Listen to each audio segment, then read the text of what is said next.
அமைதியா ஒரு காலை. தென்றல் மெதுவா அடிக்கும்.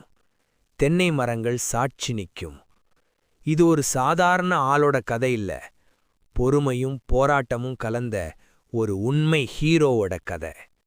இவன் புவர் ஸ்டேஜ்ல இருந்தான். சாப்பாடில்லாத இரவுகள், வேலை இல்லாத காலங்கள். ஆனா கனவு மட்டும் பெருசா இருந்துச்சு. ஒரு நாள் இவன் வாழ்க்கை ஒரு திருப்பம் எடுத்துச்சு. இவனுக்கு ஒரு வித்தியாசமான சக்தி கிடைச்சுது. நாளை 24 மணி நேரத்துல என்ன நடக்கப் போகுதுன்னு இவன் பார்க்க முடியும்.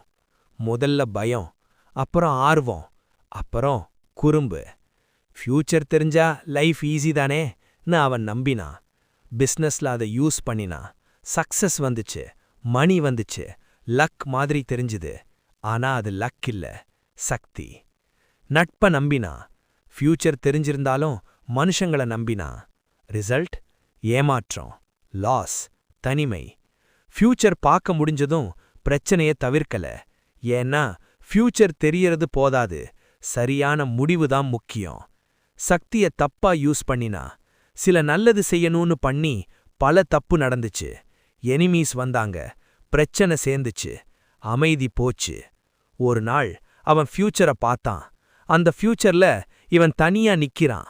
காசு இருக்கு, ஆனா மனசுல அமைதி இல்ல. அந்த நொடிதான் அவன் முடிவெடுத்தான்.